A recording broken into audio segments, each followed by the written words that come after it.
إن الحمد لله نحمده ونستعينه ونستغفره ونعوذ بالله من شرور أنفسنا وسيئات أعمالنا من يهده الله فلا مضل له ومن يضلل فلا هادي له وأشهد أن لا إله إلا الله وحده لا شريك له وأشهد أن نبينا محمد وعلى آله وأصحابه أجمعين يا أيها الذين آمنوا اتقوا الله حق تقاته ولا تموتن إلا وأنتم مسلمون يا أيها الناس اتقوا ربكم الذي خلقكم من نفس واحدة وخلق منها زوجها وبث منهما رجالا كثيرا ونساء واتقوا الله الذي تساءلون به والأرحام إن الله كان عليكم رقيبا يا أيها الذين آمنوا اتقوا الله وقولوا قولا سديدا يصلح لكم أعمالكم ويغفر لكم ذنوبكم ومن يطع الله ورسوله فقد فاز فوزا عظيما أما بعد Aziz ve muhterem Müslümanlar, önce özüme sonra size uca olan Allah'tan ona yaraşar şekilde korkmağı tövsiye ederim. Aziz Müslümanlar, Allah Azze ve Celle bütün kainatta ne varsa kimese mühtaç olmadan özü tek şekilde yaratmıştır. Allah Azze ve Celle insanı yoktan var edip, insanın koluna güc verip, ayağına güvve verip, diline danışmak kabiliyeti, gözüne görmek, kulağına eşitmek kabiliyeti vermiştir. Allah Azze ve Celle yarattığı məxluqların içinde en değerlisini insan etmiştir. Allah Azze ve Celle göyleri ve yerleri, ulduzları, axan çayları ve dağları, birçok nimetleri məhz insanlar için yaratmıştır. Allah Azze ve Celle bunları yaratmıştır ki insanlar o şeylerle bu dünyadayken lezzet alsınlar, həzz alsınlar. Çünkü Allah Azze ve Celle insanı onlardan üstün yaratarak insana daha çok değer vermektedir. Ve buna göre de Allah insandan istediği şey odur ki, ey insan, seni yaradan Allah'ı unutma. O seni kör da yaratabilirdi, topal da yaratabilirdi. O seni şikəst de yaratabilirdi. O seni başkalarına möhtaç da yaratabilirdi. Eğer Allah seni güzel yaradıbsa, eğer Allah senin kalbine hissiyat veripse, bilginen bu Allah'ın sana olan lütfüdür. Eğer sen yediğin yemeğin dadını dadabilirsense, sevdiklerini görebilirsense, aziz insanların sesini eşitebilirsense, Allah'ın sana verdiği büyük lütfüdür. Bunun karşılığında sen Allah'a güzel şekilde kul olmaya çalış. Özünü göğüyle aparıp, özünü uca tutup Allah'a karşı çıkmak değil. Aziz ve muhterem Müslümanlar, Allah Azze ve Celle birçok yarattığı her şeyi bir sebebe göre, bir hikmete göre yaratmıştır. Ve Allah yarattıklarının içinde en değerli olan insanı boşu boşuna yaratması ağla batan ve mümkün olmayan bir şeydir. Eğer Allah adice bir tane gülü, Allah bir tane göydeki ulduzu, Allah nefes aldığımız bu havanı boşu boşuna yaratmayıpsa, her yarattığı şeyi bir hikmetle, bir sebeple yaradıpsa, bəs insanı Allah boşu boşuna yaratmış olabilir mi? Allah Azze ve Celle Kur'an-ı Kerim'de buyurur: اَفَحَسِبْتُمْ اَنَّمَا خَلَقْنَاكُمْ عَبَثًا وَاَنَّكُمْ اِلَيْنَا لَا تُرْجَعُونَ. Siz öyle mi düşünürsünüz ki biz sizi boşu boşuna yaratmışız? Yani yiyip içip sonra da bir inek gibi, bir camış gibi, bir hayvan gibi ölüp gideceksiniz. Siz öyle mi düşünürsünüz ki biz sizi boşu boşuna yaratmışız ve siz bizim huzurumuza dönmeyeceksiniz? Allah bizi ona ibadet etmek için yaradıp, onu tanıyak diye yaradıp, tek Allah'a dua edek diye yaradıp, tek Allah'ın qabağında alınımızı qoyaq diye yaradıp, tek Allah'tan qorxaq, tek Allah'a ümid bağlayaq diye yaradıp. Yaradılma məqsədimiz budur əziz qardaşlar. Ve başka şeyleri Allah bizim için yaradıp. Biz bugün serin su içerek rahatlayak diye Allah o suyu bizim için yaradı. Allah bize ona göre övlad verir ki övladımıza bakarak sevinek diye. Allah ona göre bize rızkı verir ki o rızkıyla hayatımızı düzenleyek diye. Bunun qabağında Allah bizden bir tane şey istəyir, ona ibadet etmək ve yalnız ve yalnız onu ibadette təkləmək. Qəbirlərə ibadet etmək ona göre haramdır. Çünkü yegane ibadete layık olan, tek olan Allah'tır. Qəbirlər, pirlər, ziyaratlar, daşlar, heyvanlar, bunların hamısı Allah'ın yarattığı məxluqlardır. İbadetin hiçbir növünü onlara sərf etmək olmaz. Allah Azze ve Celle Kur'an-ı Kerim'de buyurur: وَمَا خَلَقْتُ الْجِنَّ وَالْاِنْسَ اِلَّا لِيَعْبُدُونَ Ben cinleri ve insanları yarattım ki tek mənə ibadet etsinler, beni ibadette teklesinler. Aziz kardeşlerim, insan, bak bu yeri başa düşün. Bu yeri anlayın. Bunu anlamak size çok şeyde kömək eləyəcək. Allah insanı yarattıktan sonra onun içine inanmak, inanç, əqidə yerleştirmiştir. İnsan neyese inanmak zorundadır. İnançsız insan yaşaması mümkün değil. Sadece ve sadece yanlış olan odur ki insan yanlış inanç seçmeyindedir. İnançsız yaşayabilmeyeceksen ama madem ki inançsız yaşamak mümkün değil, ona göre hiç olmasa doğru inanç seçmek lazımdır. Doğru əqidə, o əqidə ki seni hem dünyada koruyur hem de ahirette Allah'ın cehenneminden seni xilas edir. Cennete dahil edir. Bakın, insanlar var ki büte ibadet edirlər, büte. Bir dənə çegliyi, heykeli özleri düzeldirlər, sonra ona başlayırlar sitayiş eləməyə. Birçok Asya hökumətlərində, Çində, Kitayda, Filippində, Kambodiyada, Vietnamda, Hindistan'da ve birçok ülkelerde elleriyle düzelttikleri heykellere tapırlar, ibadet edirlər. Bazı yerlerde güne ibadet edirlər, necə ki bazı Kürt əsirli olan qəbilelerde. Bazı yerlerde oda ibadet edirlər, necə ki bu Fars hökumətinin evvel ibadet ettiği ve birçok yerlerde de yayılmış ibadet növlərindəndir. Kimi yerde aya ibadet edirlər, kimi yerde hatta heyvanlara bile. Hindistan'da ibadet olunan heyvanlardan biri de inektir. İnek. İnek. Kimi yerde tovuz kuşudur. Kimi yerde bülbüldür. Kimi yerde de ehbeye ibadet edirlər. Kimi yerde pendire. Pendiri ibadet edirlər, ondan da götürür yer pendiri. İnanın deyirəm, ağla gelmez şeylere ibadet edirlər insanlar. Bilirsiniz neye göre? Çünkü o insanların içinde Allah yoktur. O insanların kalbinde Allah'ın əzəməti yoktur. Uca olan Allah'ı tanımadıkları için neyese ibadet etmək mecburiyetindediler. Sovetler hükümetinde de, komünizmde, komünist partiyasında da insanlara Allah'ı unutturdukları zaman insanlar Allah yoktur diye insanların kalbine bunu yeritmek isteyerken insanların inançsız kalmalarını mümkün olmadığını bildikleri zaman Allah'a değil insanları getdilər ziyaratlara bağladılar. İnsanları pirlere, qəbirlərə bağladılar. İnsanlar ne etdilər? Getdilər qəbirlərdən, pirlərdən, daşlardan kömək ummağa başladılar. Ona göre ey insan, sen inancını doğru seç ki dünyada oyuncak olup ahirette cehennemde yanmayasan. Tek olan Allah'ı tanı. Ne daş, ne odun, ne heyvan, ne meyve, ne terevez, ne kimse asla kıyamet günü sana fayda vermeyecek. Kimse seni Allah'ın gazabından kurtarabilmeyecek. Cehennemde yandığın zaman, Allah'ın gazabına düşer olduğun zaman kimse gelip sana yardım edebilmeyecek. Allah buyurur: İnnehu men yüşrik billahi fekad harramallahu aleyhil cenne ve ma'vahun nar ve ma lizzalimine min ansar. Kim Allah'ı koyup da Allah'tan başkasına ibadet eləyərsə, Allah ona cenneti haram eləyər. Allah onu cehennemde yandırar. Onun cehennemde hiçbir köməkçisi olmaz.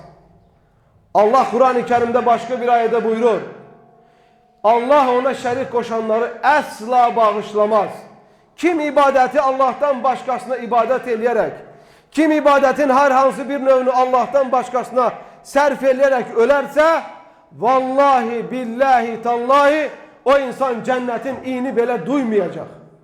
Ona göre kardeşler, tek Allah'a ibadet etmek, tevhid meselesi en önemli meseledir.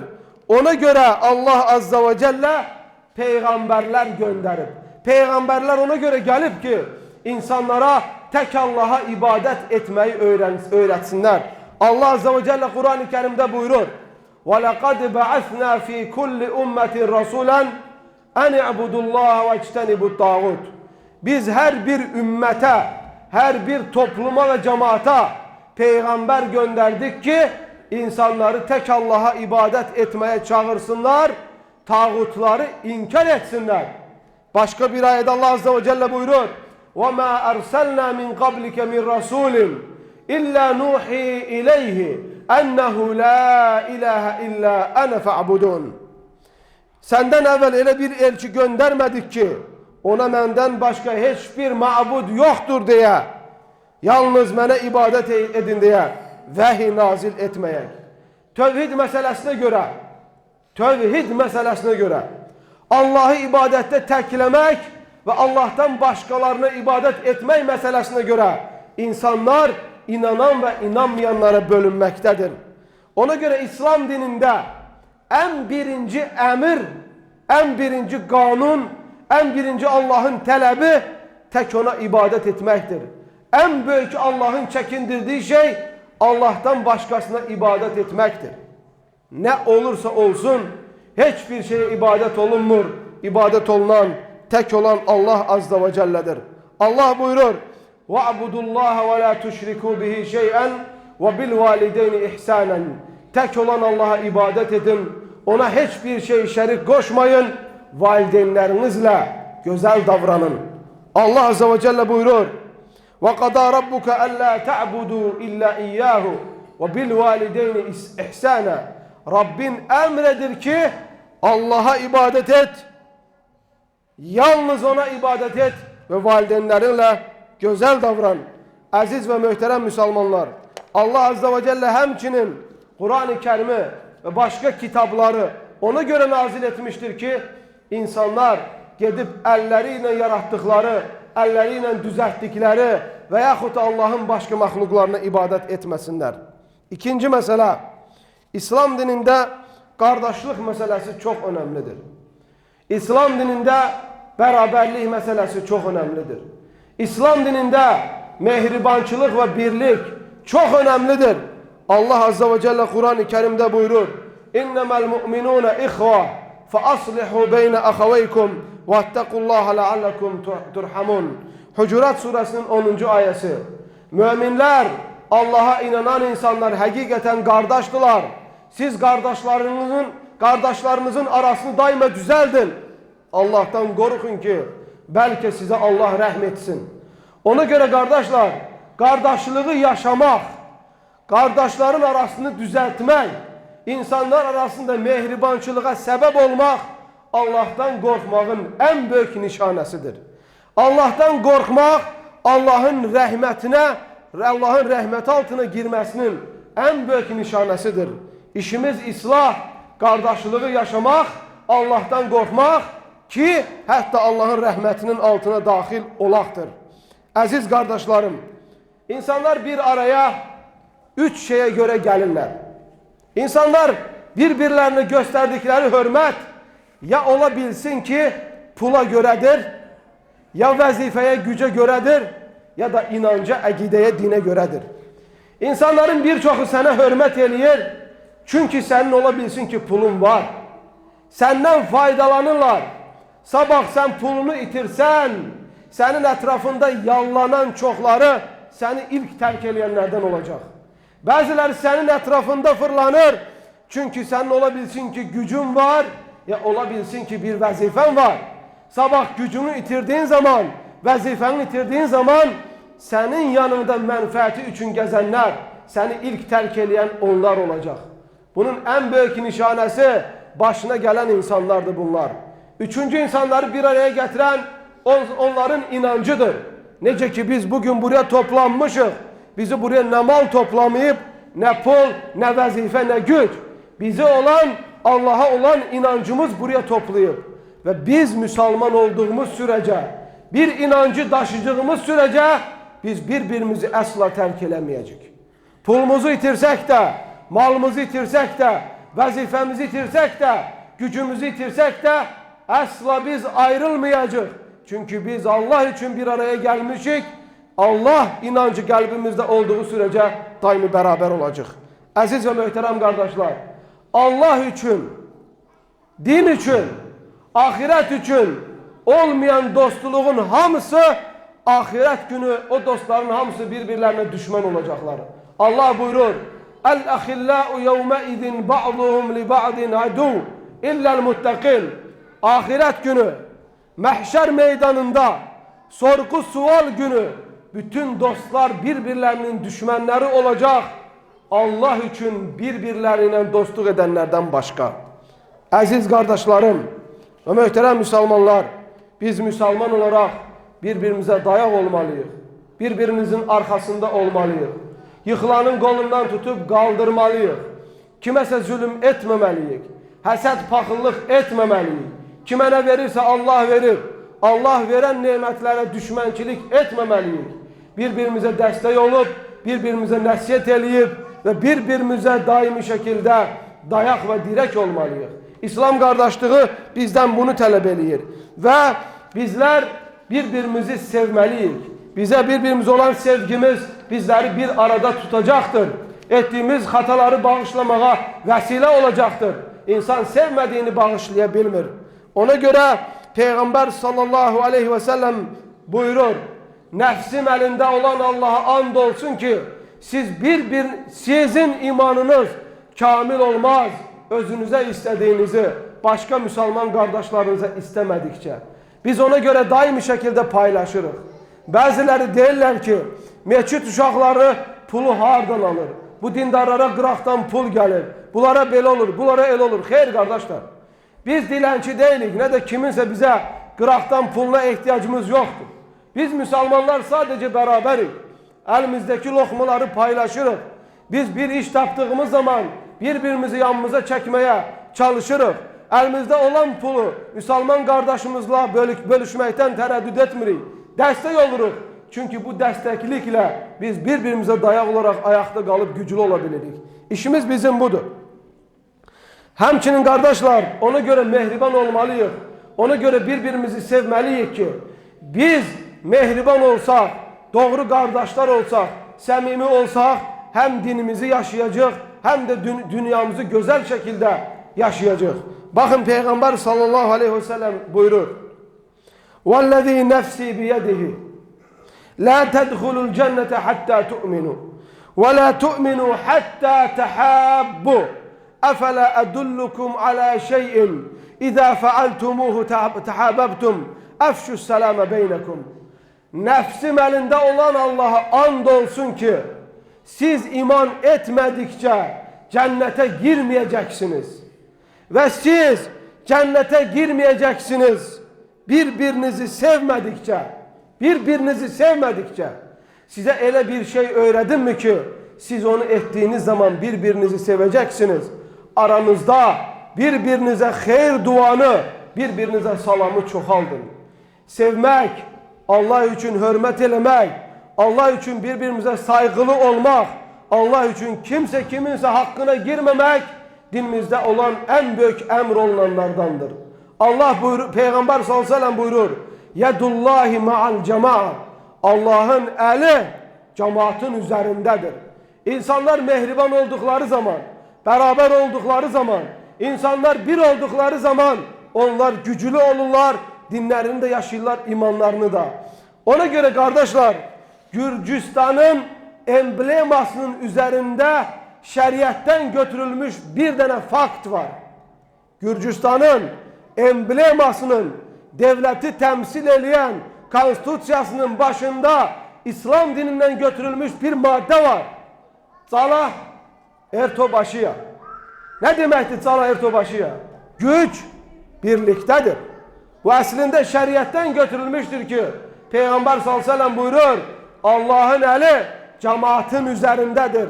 Bu o demektir ki cemaat birdirse Allah'ın gücü, rəhməti onlarla beraberdir. Aziz ve muhterem Müslümanlar, dinimizde olan tevhidi, İslam'ı dürüst şekilde yaşamamız için kardeşliğimizin de möhkem olması lazımdır. Allah'tan diləyirəm bizleri eşitli faydalardan etsin. Ve onu tek ona ibadetlerin hamısını tek ona sərf edenlerden etsin. Allah Azze ve Celle'ye şerik koşmaktan bizleri, ailelerimizi, zürriyetimizi korusun. Ve aqulu ma tesma'un ve estağfirullahal azim li ve lekum ve lisa'il muslimin min kulli zemb fastagfiruhu innehu huvel gafurur rahim.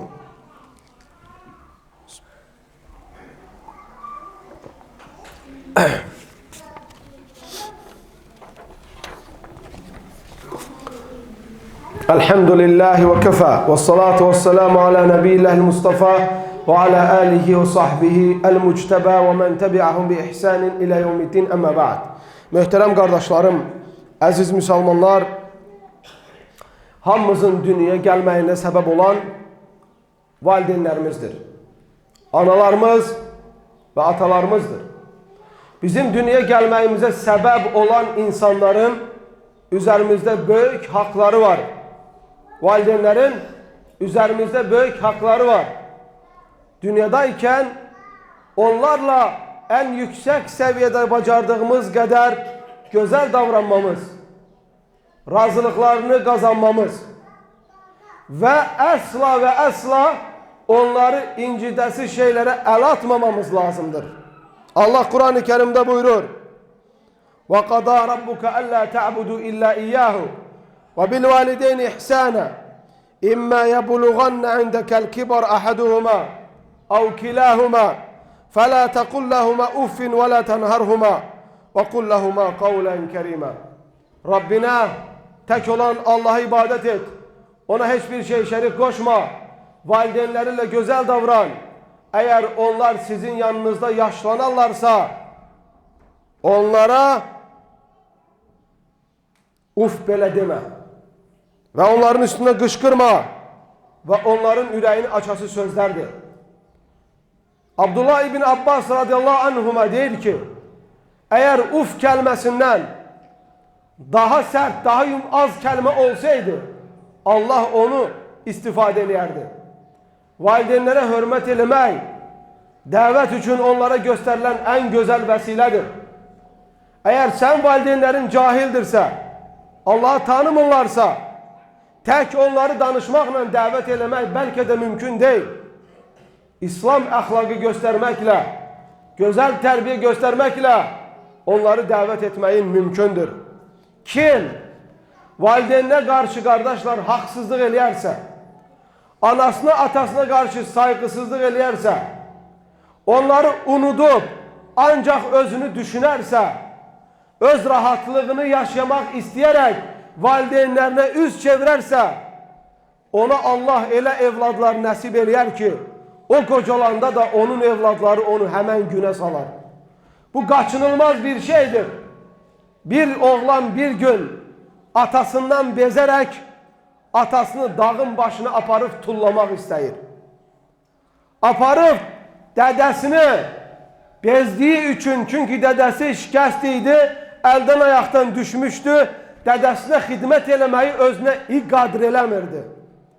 Dədəsini tullamak için uzak bir dağın başına aparır.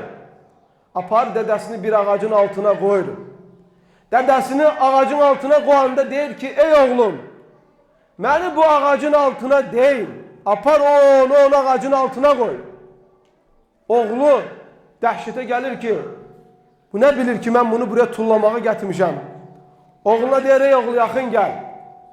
Ben bilirdim ki sen beni atmağa getirmişsən bura. Çünkü ben de öz atamı buraya getirip atmıştım. Onu ağacın dibine atmıştım. Ben bilirdim ki sen beni buraya getirirken ben atama ettiğimi mənə etmək için, çünkü bunu hak elədim. Eğer İstəyirsinizsə övladlarınız sizə qarşı yaxşı davransın, sizə qarşı xidmət göstərsinlər yaşlananda, həyatda olan valideynlərinizə qarşı gözəl davranın.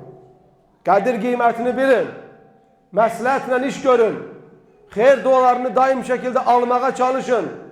Çünkü eğer valideyn övladına bəd dua eləyərsə, qarğış eləyərsə, bu qarğışdan övladın asid olması, canını kurtarması mümkün değil. Duanın en çok kabul olunan dua, atanın, ananın övladına ettiği duadır. Aziz ve muhterem Müslümanlar, Peygamber sallallahu aleyhi ve sellem buyurur, valideynlerine karşı pis davranan insan cennete girmeyecek.